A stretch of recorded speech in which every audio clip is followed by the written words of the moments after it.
Hey everyone, my name is Logan Dean, and today I'm going to discuss with you the topic of misleading movie trailers. Specifically, whether or not there should be legal implications of those misleading trailers. Just to let everyone know up front, I am a film producer, so I'm going to try to be as unbiased as possible. During this presentation, I will discuss 3 takeaways that I got from the first episode of the Fordham IPLJ podcast. In this podcast, Anthony Zangarillo speaks with David Bradley Eisenberg about misleading movie trailers and trailers that sometimes just lie about the content of the film. They discuss whether or not companies should be held liable for misleading film trailers. The first issue that I'm going to talk about is target audience and what the audience is wanting from movie trailers. In the podcast, they made a good point bringing up that the key to a successful trailer is hitting all of the target audiences. The point of a movie trailer is to get the audience excited for a film. Unfortunately, getting people excited requires showing a little bit of the movie away. Now, trying to reach a target audience is difficult in this case because you want everyone to see your movie. The problem is not everyone is wanting to see the same trailer. The world is divided into 2 people, those who want to know everything about the movie and those who don't want to know anything about the movie. Unfortunately, you can't satisfy everyone. I, for one, believe that studios should have free reign on making their trailers how they want them to be, without any sort of repercussion. The second topic that I pulled from the podcast deals with the perspective of an audience. When a trailer is released online, it is meant to get an audience excited about the film, like I stated earlier. The way studios cut trailers are meant to skew the audience's perspective.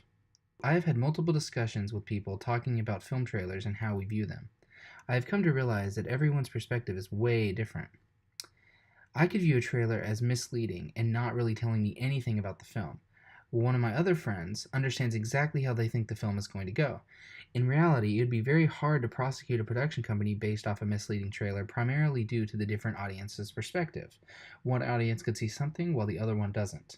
The final thing I'm going to discuss is the idea a podcast brought up where films introduce a certain character or concept in the trailers, and then they don't follow up with the promise, leaving them out of the film completely.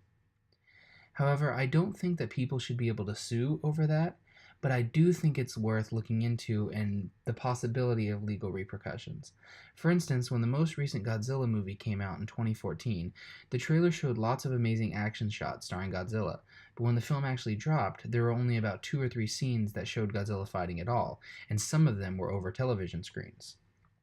They also made famous actor Bryan Cranston seem like a key character of the film, when in reality he served quite a small role and was killed off within the first 30 to 45 minutes.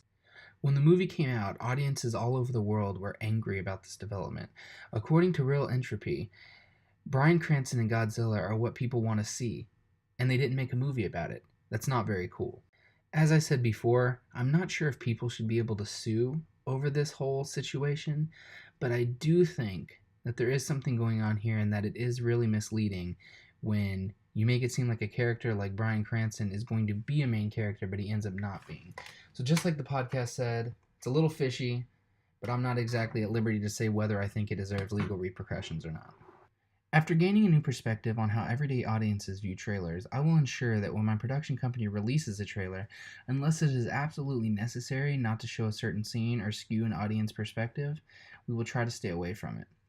All in all, as a filmmaker has the right to represent their film in any way they see fit. As frustrating as it may be for audiences, it's their choice. Thank you guys so much for watching. I hope you enjoyed and maybe learned a little bit.